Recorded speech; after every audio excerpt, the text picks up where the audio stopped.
요즘 시장 흐름을 보면 하루 사이에도 분위기가 크게 바뀌는 말 그대로 변동성 장세가 이어지고 있습니다. 오늘은 최근 급격한 시장 움직임의 배경부터 정책 변수, 그리고 반도체와 AI 산업 흐름까지 짚어보겠습니다. 이영훈 IM증권 서울금융센터 이사님과 이야기 나눠보겠습니다. 어서 오세요. 네, 안녕하십니까. 네, 먼저 밤사이 뉴욕 증시부터 한번 짚어볼 텐데요. 이란 유조선 공격 소식이 전해지면서 주요 지수가 일제히 하락을 했습니다. 간밤 미국 시장 흐름 어떻게 보셨어요? 네, 그게 가장 크게 일단 시장을 좀 장악한 것 같고요. 네. 이번엔 유조선이 그 호르무즈 해협을 통과하는 유조선이 아니라 쿠웨이트 항구 내에 있는 정박해 있는 유조선을 공격했다고 하더라고요. 그래서 이제 그 부분에 대한 이제 우려감이 유가를 자극을 해서 유가가 지금 아마 배럴당 80불이 넘어선 것 같은데요. 맞습니다. 이제 이렇게 되면은 결국 이게 구조화되기 시작하면 또 인플레이션을 건드릴 가능성이 있다는 그렇죠. 점. 그다음에 이제 이게 결국은 호르무즈 해협을 통해서 통과되는 원유 수송 비율이 전체 총 수량의 한 30% 이상이 되기 때문에 특히 그게 동아시아 지역 쪽에 몰려 있기 때문에 이제 이런 부분들에 대한 우려감 이런 것들이 같이 작용을 한 반면에 빅테크 쪽에서는 어저께 이제 그 장전에 브로드컴 실적 잘 나왔고요. 네. 또 끝나고 나서 보니까 또 마벨도 잘 나왔고. 네.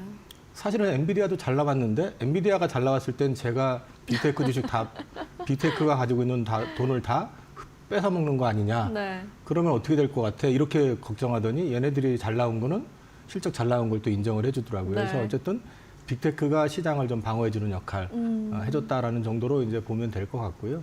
아주 작은 섹터긴 하지만은 여행업종에서 온라인 플랫폼 쪽이 네. 그 AI가 모든 걸 장악하게 되면은 여행 플랫폼들이 좀 어려워질 거라고 봤었는데 네. 노무라에서 그렇지 않다. 오히려 여행 플랫폼 쪽이 더 활성화될 가능성이 있다는 얘기 때문에 그쪽이 좀 특이하게 10% 이상 올랐던 맞아요. 거. 그 정도를 특징으로 볼 수 있을 것 같습니다. 맞습니다. 유가 급등이 또 인플레이션 우려를 불러온 상황이었고 지정학적 리스크가 좀 부각되면서 투심이 위축됐는데 뭐 브로드컴 실적 잘 나오면서 급등했고요. 여행주 쪽으로도 좀 좋은 이슈가 있었다라고 좀 정리해 보겠습니다. 자, 이제 국내 시장 얘기도 좀 해봐야 될 텐데 상당히 좀 요동을 치고 있습니다. 코스피 이틀 사이 급락과 급반등을 오가면서 좀 변동성이 크게 확대가 됐는데요. 지금 시장 상황을 좀 어떻게 해석을 해봐야 좋을까요? 제가 이제 며칠 전 다른 방송에서도 그 얘기를 했는데 지난주 금요일 날 주가가 올라가는데 네. 사실은 제가 보유하고 있는 포트는 역대 최고를 기록할 정도로 좋았어요. 그렇군요. 그런데 마음은 불편했습니다. 네. 그러니까 너무 과하게 네, 올라가는 느낌? 근데 올라가는 게 좋기는 한데 왠지 모르게 찝찝했었거든요. 그래서 이 과열을 이게 무한정 갈 수는 없는 거였는데 그래서 제가 이제 그 주말을 이용을 해서 이란 피격하기 전에 네. 거래소보다는 코스닥 쪽을 좀 보는 게 좋겠다.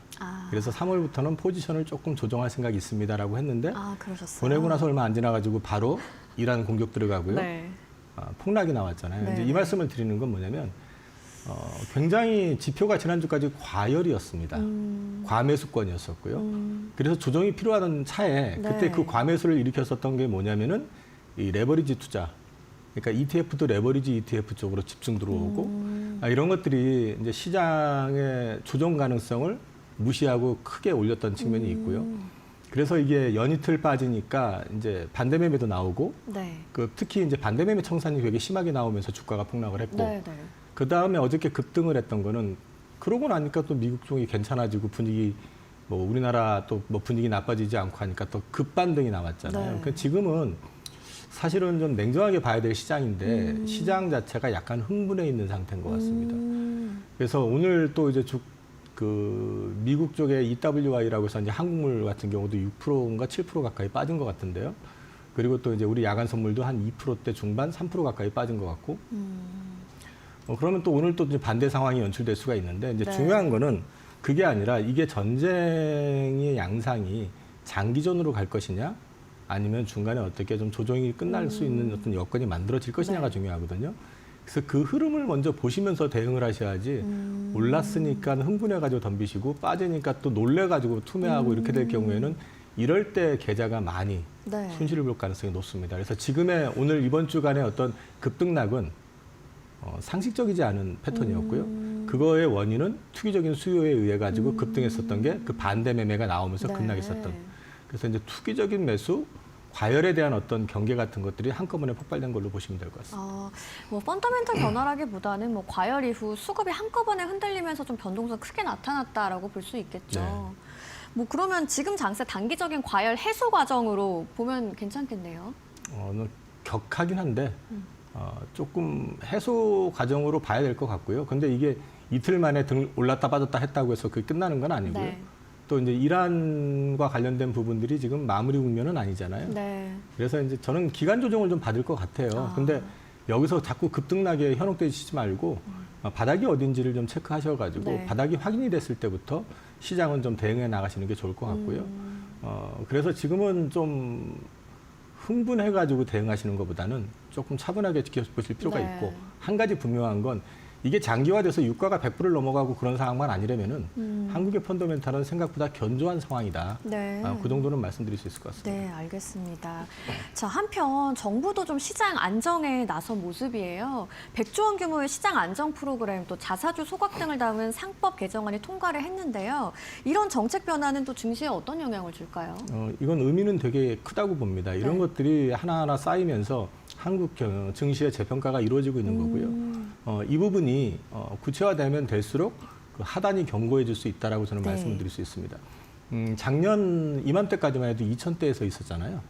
근데 그 2,000대에 있었던 게 정상이냐면 정상이 아니었었던 거거든요. 정상화시키기 위해서 지금 상법 개정을 하는 거고, 네. 배당소득 분리과세를 하는 거고, 그 다음에 이 긴급자금 투입에 대한 부분들까지 나오는 것들도 마찬가지 맥락이거든요. 그래서 지금 뭐 옛날에 우리 2,000이었으니까 다시 또 뭐 나락으로 갈 수 있다 이런 걱정을 하시는 것보다는 네. 이런 것들이 구체화되면서 이 증시에 안착이 되면 하단이 되게 견고해질 수 있는 네. 베이스가 된다. 그런 측면에서는 이 센티를 굉장히 강화시켜주고 그다음 펀더멘탈을 유지시켜주는 굉장히 중요한 하나의 지표가 될 수 있다. 그렇게 말씀드릴 수 있을 것 같습니다. 뭐 결국 정책적으로는 시장 하단을 지지해주는 역할을 한다는 말씀인데, 그렇다면 뭐 제도 변화가 기업 가치 개선 기대도 만들 수 있을 것 같고요. 실제로 정책 변화가 좀 기업 가치 재평가로 이어지는 흐름 기대해 볼 수 있을까요? 그걸 시장에서 지금 요구하고 있는 거고요. 정부가 그거를 만들려고 하는 거기 때문에 네. 이제 기업들이 거기에 순응을 해주면 좋은데 또 저항이 있을 수도 있죠. 기업들이 다 또 이렇게 하자 하니까 동시다발적으로 똑같이 가는 거는 또 일반적인 사회의 모습은 아니니까 네. 그런 노이즈는 분명히 있을 거라고 보는데 그런 과정을 거쳐서 안착이 돼주는 게 되게 중요하다. 그래서 지금은 너무 급하게 보시지 마시고 네. 이런 제도들이 구체화되면 될수록 이제 한국 증시의 어떤 하단을 되게 견고하게 만드는 하나의 베이스가 된다라는 측면에서 보시면 될 것 같습니다. 네, 알겠습니다. 자, 오늘 또 요즘 시건 시장을 보면은 뭐 역시나 반도체가 중심이 되고 있는데요. 삼성전자와 SK하이닉스가 뭐 지수를 끌어올리고 있습니다. 지금 가격대에서는 투자 전략을 좀 어떻게 가져가면 될지 많이 궁금해하실 것 같아요. 중기적으로 보면은 저 개인적인 생각은 네. 반도체 쪽의 어떤 흐름 자체가 이렇게 해서 마무리될 것 같지는 않거든요. 여전히 투자는 더 돼야 되는 상황이고요. 네. 그리고 AI 그 전쟁에 있어서 전쟁이라고 표현해야 할지 모르겠지만 AI 사이클에서 주도권을 지금 누가 장악했는지 아직 구체적으로 AI의 패권을 누가 가져갔는지 확인이 안 되고 있는 상태죠. 그러면 그 업체들마다 내가 앞서 나가기 위해서는 계속 투자를 할 수밖에 없습니다. 네. 자꾸 이제 그 IT 버블 때처럼 이 투자를 과하게 하는데 나오는 게 없기 때문에 결국 이러다가 꺼질 것이다라고 생각들 하시는데 그때는 사실 돈을 벌지도 못하는 회사들이 어떻게 돈을 벌 거라는 비전 제시도 없이 투자만 갔었던 건데 지금은 돈을 많이 버는 회사들 중심으로 투자가 이루어지고 있고 네. 그다음에 AI를 통해 가지고 매출이 어떻게 구체화될 것인지에 대해서 그림들이 그려지고 있거든요. 그러면 지금은 여기서 포기하는 회사는 사실은 낙오될 가능성이 높기 때문에 투자는 지속될 가능성이 높다. 그리고 한 가지 보셔야 되는 거는 네. 소버린 AI와 관련된 것도 여전히 기회가 남아 있다라는 거고요. 거기에 더해가지고 하나를 더 붙인다 그러면 네. AI 하드웨어 쪽에 투자를 하게 되면 그걸 확산시키기 위해서는 디바이스 쪽으로 투자가 들어가야 되겠죠. 네. 그 디바이스라고 하는 거는 휴머노이드가 될 수 있고요. 그 다음에 자율주행 같은 이런 AI가 접목이 된 새로운 어떤 산업의 형성이라 할까요? 육성이라는 게 이제 나올 수가 있거든요. 네. 그런 것까지 놓고 봤을 때 거기에서 핵심 키워드는 뭐냐? 칩입니다. 칩. 그래서 저는 여기서 조정을 받을 수는 있어도 결국은 저는 여기서 끝나는 게 아니라 추가적인 상승 가능성이 있다. 다만 단기적으로는 역시 삼성전자, 하이닉스 단기적으로 주가 급등은 굉장히 좀 많이 올라왔잖아요. 네. 밸류는 싸다고 하지만은 PBR로 보면은 우리가 경험해보지 못한 PBR 영역에 있습니다. 네. 그렇기 때문에 거기에 따른 기간 조정은 좀 필요할 것 같습니다. 그렇지만 그게 끝은 아닐 것 같다. 그렇게 말씀드리겠습니다. 자, 결국 중장기적으로는 매수 관점 가능하고 아직 끝나지 않았지만 단기적으로는 좀 기간 조정을 거칠 가능성 염두에 둘 필요가 있다는 말씀이네요. 네, 그렇습니다. 네, 알겠습니다. 자, 이달 중순에는요, 엔비디아 GTC 2026이 열립니다. AI 반도체와 HBM 관련 메시지가 나올지 좀 시장에 관심이 큰 상황인데 현재 메모리 업계 흐름을 좀 어떻게 보고 계세요? 지금 시장의 주도권을 누가 갖고 있다고 보십니까? AI 쪽에서요? 네. 어, 지금은 가장 쇼티지가 심한 거는 칩, 특히 메모리 쪽입니다. 네. 그래서 사실은 그 깐부회동이라고 지난번 에이펙 때 네, 네. 젠슨왕이 와가지고 자기 물건 팔면서 온갖 설레발을 다 쳤지만 네. 그때 와가지고 그 엔비디아 쪽으로 들어갈 그 칩에 대한 거를 수요를 다 그 공급 물량을 다 확보를 했다고 하잖아요. 그렇죠. 그 얘기는 그만큼 지금은 칩의 쇼티지가 심각한 상태라는 얘기고요. 오늘 기사 났더라고요. 베라루빈 쪽으로 그 라인 전환한다는 거, H200 라인을 베라루빈으로 전환을 한다는 네. 기사가 났습니다. 그 얘기는 결국은 지금 사양이 조금 못 맞춰지는 것도 결국 이제 칩 쇼티지 이슈가 있을 수 있고요. 그럼에도 불구하고 젠슨왕이 서두르는 거는 그 GPU 칩 그 시장 내에서의 선두를 또 지키기 위해서 공격적으로 지금 반응하고 있다라고 보면 될 것 같기 때문에 이 부분에 있어가지고 현재 우리나라의 업체들은 최소한 마이크론은 완전히 제껴질 수 있을 정도로 노력을 해가면서 현재의 지위만 유지할 수 있다 그러면 당분간 큰 노이즈가 발생할 가능성은 제한돼 있다라고 저는 생각하고 있습니다. 그러시군요. 뭐 최태원 회장이랑 젠슨왕이 만난 거에도 시장이 되게 또 관심을 갖기도 했잖아요. 뭐 이번에도 만날지 뭐 또 주목을 하는 분위기도 있더라고요. 그거는 저한테 물어보실 게 아니라 SK 홍보실에 물어보시면은. 맞습니다. 네네. 자, AI 메모리 시장에서 기술 경쟁이 좀 더 중요한 변수로 작용할 가능성도 있겠죠, 그러면? 그렇죠. 기술 경쟁. 근데 지금 3사가 기술적인 격차가 생각처럼 크진 않아요. 네. 거의 비슷비슷한 것 같아요. 예전에는 압도적인 삼성의 기술적인 어떤 우위가 있었는데 최근 보면은 이제 뭐 HBM 쪽은 어찌됐든 간에 하이닉스 쪽이 지금 선두로 나가고 있고 네.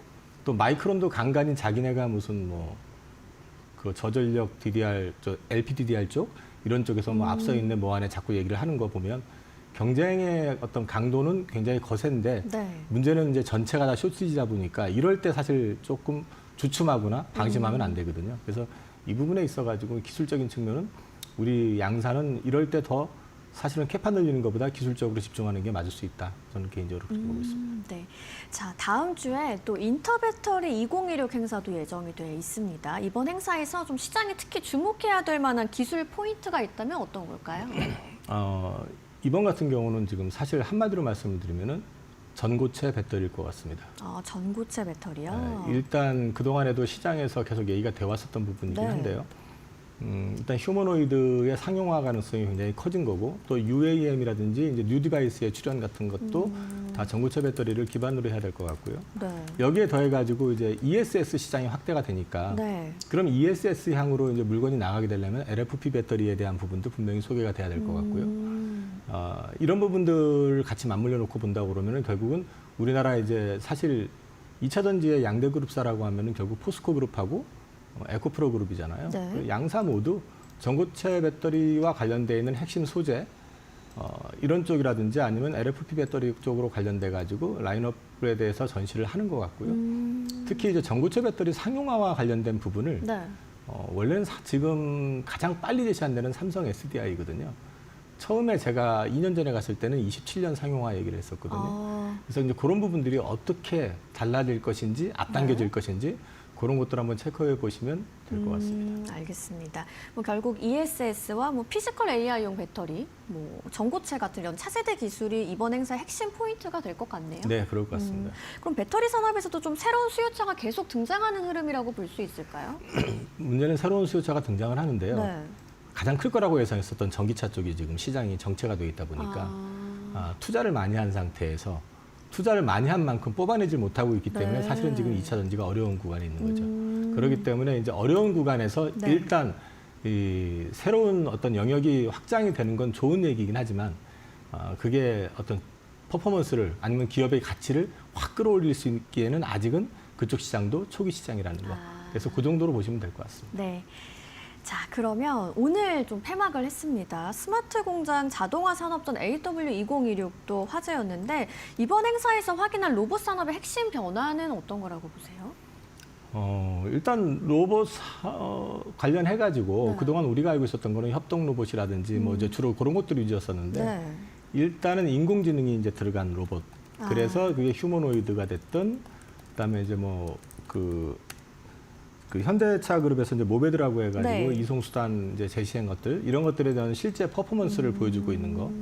그리고 이제 인공지능이 가미가 돼서 공장 자동화가 DX라고 해서 디지털 그 트랜스포메이션을 이제 AX라고 해서 AI 트랜스포메이션으로 완전히 네. 인공지능이 그래서 인공지능으로 먼저 기계의 상태도 체크해서 네. 부품을 먼저 교체를 한다든지 아니면 제품의 불량률을 미리 차단할 수 있는 어떤 방안을 제시한다든지 이게 단순히 지시한 것만 하는 게 아니라 네. 실제 추론까지 이제 들어가는 그런 어떤 모습들을 보여주는 것들을 이제 이번에 전시를 했기 때문에 네. 이런 것들이 이제 실제 현장에 구현이 됐을 때 그렇게 되면은 효율성은 더 높아지겠죠. 그러면 이걸 누가 먼저 도입을 하고 누가 먼저 상용화하느냐에 따라서 기업의 가치는 또 달라질 수 있지 않을까. 그런 측면에서 보시면 될 것 같습니다. 네, 뭐 단순 자동화를 넘어서 AI가 판단하는 AX 기반 로봇 산업으로 진화하는 흐름이라고 좀 볼 수 있겠습니다. 자, 오늘 시장 정리를 해보면 단기 변동성 좀 여전히 크지만 정책 변수와 산업 변화 속에서 종목별 흐름 계속 나타날 수 있다는 점 짚어봤습니다. 지금까지 이영훈 IM증권 서울금융센터 이사님과 함께했습니다. 오늘 좋은 말씀 고맙습니다.